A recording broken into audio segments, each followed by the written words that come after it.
اعوذ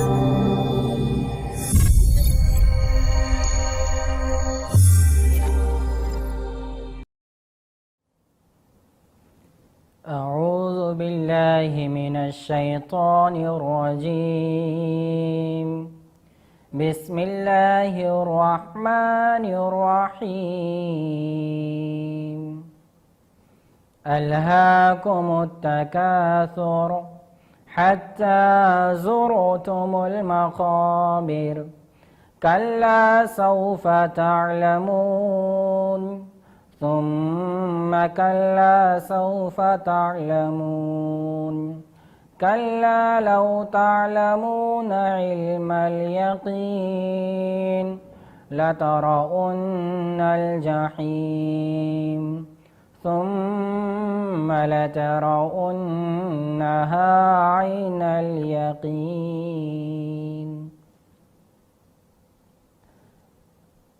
میں پناہ چاہتا ہوں اللہ سے شیطان رجیم، شیطان مردود سے۔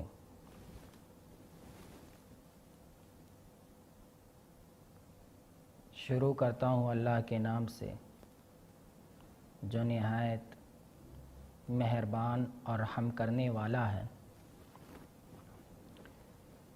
سورہ تکاثر مکی سورت ہے، سورہ نمبر 102۔ یہ سورت بہت عظیم سبق اور درس رکھتی ہے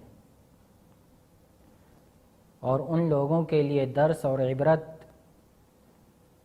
کا کام دیتی ہے جو دنیاوی مشاغل میں مصروف ہو کر، جو دنیاوی معاملات میں مشغول ہو کر آخرت سے غافل ہیں اور آخرت سے کوسوں دور ہیں۔ اگر اسے سمجھ کر اور غور سے پڑھیں تو آدمی ایموشنل ہو جائے، جذبات اس کے بہہ پڑیں اور وہ سوچنے پر مجبور ہو جائے کہ اگر دنیا میں وہ اسی طرح مشغول و مصروف رہا اور آخرت کو بھلا دیا تو یقیناً اس کے لیے ہلاکت و بربادی ہے اور نتیجہ ناکامی ہے، نامرادی ہے۔ اللہ رب العالمین نے بات یہاں سے شروع کی ہے، الہاکم التکاثر، تمہیں زیادتی نے غافل کر دیا ہے، مال کی زیادتی نے، شہرت کی زیادتی نے، دنیا طلبی کی زیادتی نے، دنیا کی چاہت نے غافل کر دیا ہے، بے پرواہ بنا دیا ہے۔ ایک آدمی اس کی مراد جب پوری ہو جاتی ہے تو وہ اپنی دوسری خواہش رکھتا ہے، وہ اپنی دوسری تمنائیں رکھتا ہے۔ وہ چاہتا ہے کہ اگر اس کے پاس 10 لاکھ کی پراپرٹی ہے تو مزید 20 لاکھ ہو جائے، 1 لاکھ ہو جائے، 1 کروڑ ہو جائے، 1 ارب ہو جائے، اور اسی کثرت اور زیادتی میں پڑھ کر وہ آخرت کو بھلا دیتا ہے، اسی کثرت اور زیادتی میں پڑھ کر وہ دین کو بھلا دیتا ہے، اسی کثرت اور زیادتی میں پڑھ کر وہ اللہ اس کے رسول کو بھلا دیتا ہے، وہ اخروی مقصد میں ناکام ہو جاتا ہے۔ الہاکم التکاثر، کہ تمہیں دنیاوی کثرت نے، مال کی زیادتی نے یا زیادتی نے غافل کر رکھا ہے۔ اللہ کے رسول صلی اللہ علیہ وسلم نے ارشاد فرمایا، اگر ایک آدمی کے پاس سونے کی وادی ہو تب بھی اس کی خواہش کم نہیں ہو سکتی۔ وہ خواہش کرے گا، وہ یہ تمنا کرے گا کہ میرے پاس دوسرے بھی سونے کی وادی ہو۔ تو اس خواہشات کو قابو میں کرنے کی ضرورت ہے اور ان خواہشات کو کنٹرول کرنے کی ضرورت ہے اور سمجھنے کی ضرورت ہے کہ دنیا آخرت کے لیے کھیتی ہے، دنیا دارالعمل ہے، دنیا یہ آخرت میں اپنے انجام کو بہتر بنانے کی ایک جگہ ہے۔ تو اے لوگوں جو دنیاوی کثرت میں یا دنیا طلبی میں یا دنیا کی چاہت میں لاپرواہ ہو گئے ہو، وہ سارے لوگ ان آیات کو سنیں۔ الہاکم التکاثر حتی زرتم المقابر، تمہاری یہ خواہشات، یہ تمنائیں، یہ آرزویں، یہ دولت کی چاہت، یہ دنیا کی چاہت، یہ شہرت طلبی اور یہ دنیا کے پیچھے سیم و زر کے پیچھے لگے رہنا تمہارا کبھی کم نہیں ہو سکتا۔ آدمی کی سوچ کبھی مردہ نہیں ہوتی۔ آدمی بوڑھا بدن کے اعتبار سے ضرور ہو جاتا ہے، لیکن عقل کے اعتبار سے، عزم و ارادے اور حوصلے کے اعتبار سے ہمیشہ جوان رہتا ہے، اور دن بدن اس کے ارادے میں مضبوطی آتی ہے۔ تو اے لوگو جو دنیا کی خالص تمنا رکھتے ہو، دنیا کی دولت کے پیچھے پڑے ہو، یہ تمنائیں تمہیں قبروں تک لے کر جائیں گے، لیکن تمہاری مرادیں کبھی نہیں پوری ہو سکتی، تمہاری خواہشات کبھی نہیں پوری ہو سکتی، تمہارے دولت کی حسرت کبھی نہیں پوری ہو سکتی، دنیا کی عیش و آرام و آشائش کبھی نہیں پوری ہو سکتی، یہاں تک کہ موت آ جائے، یہاں تک کہ تم قبروں کی زیارت کر لو، منو مٹی نیچے دفن ہو جاؤ۔ کلا سوف تعلمون، ہرگز نہیں، ان قریب تم جان لو گے، سمجھ جاؤ گے، ثم کلا سوف تعلمون، اور پھر تم ان قریب یہ بات جان لو گے۔ کلا لو تعلمون علم الیقین، ہرگز نہیں، بلکہ تمہیں یقین ہو جائے گا، تمہیں کاش، کلا لو تعلمون، اگر تمہیں یقین کا علم ہوتا، بے شک یقین ہو جائے گا تمہیں۔ کلا لو تعلمون علم الیقین لترون الجحیم، تو تم ضرور بضرور جہنم کو دیکھو گے۔ اے وہ لوگو جو دنیاوی مصروفات میں ہو، دنیاوی مشاغل میں ہو، دنیاوی کاموں میں آخرت کو بھول چکے ہو، یہ یاد رکھو، لترون الجحیم، ضرور بضرور تم جہنم کو دیکھو گے۔ ثم لترونها عین الیقین، اور یہ کوئی افسانہ نہیں ہے، حقیقت میں دیکھو گے، اپنے ان سروں کی آنکھوں سے دیکھو گے، یقین کے ساتھ دیکھو گے۔ ثم لترونها عین الیقین، یقین کی آنکھوں سے دیکھو گے۔ اس دن تم جہنم کو جھٹلا نہیں سکتے، نہ جہنم کی سزا کو کم کر سکتے ہو، اور نہ اس سے بچ سکتے ہو، اور نہ ہی اللہ کے غیظ و غضب اور جہنم کے عذاب سے کوئی مفر تمہارے لیے ہو سکتا ہے، اسے ضرور بضرور تم پا کر رہو گے۔ ثم لترونها عین الیقین ثم لتسألن یومئذ عن النعیم، اور یاد رکھو جو بھی نعمتیں دنیا میں تمہیں مل رہی ہیں، جو بھی تمہاری خواہشات یہ پوری ہو رہی ہیں، اللہ کی جو بھی نعمت تم استعمال کر رہے ہو، یقیناً اس کے بارے میں تم سے سوال و جواب ہوگا۔ کون سی نعمتیں؟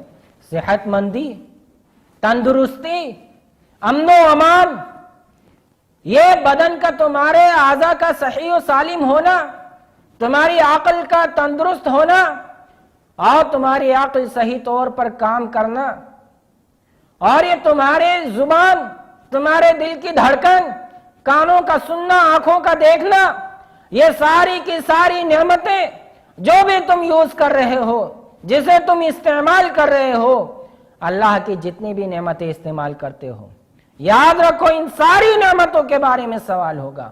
اللہ نے کیا دیا تھا؟ ایک آدمی کو عیش و آرام کے لیے، یا ایک آدمی کو زندگی کی ضروریات پوری کرنے کے لیے، یا زندگی کی کمالیات ہو، یا زندگی کی ضروریات سے زائد جتنی بھی چیزیں ہوں، جو بھی آدمی استعمال کرتا ہے، لیکن وہ ساتھ میں ناشکری کرتا ہے۔ ناشکری کا مطلب اللہ کے دین سے غافل ہے، اس کی عبادت سے کوسوں دور ہے، اخروی زندگی اور اخروی مقصد سے وہ حقیقت میں بہت ہی دور ہے، اس کا مطمح نظر آخرت کی کامیابی نہیں ہے۔ تو یاد رکھو جتنی بھی نعمتیں استعمال ہوئی ہیں، ان ساری نعمتوں کے بارے میں سوال ہوگا۔ اسی بات کو اللہ رب العالمین نے مختصر طور پہ بیان فرمایا ہے۔ حالانکہ نعمتوں کو اگر گننا چاہیں، وَإِن تَعُدُّوا نِعْمَتَ اللَّهِ لَا تُحْصُوهَا، اللہ کی نعمت کو تم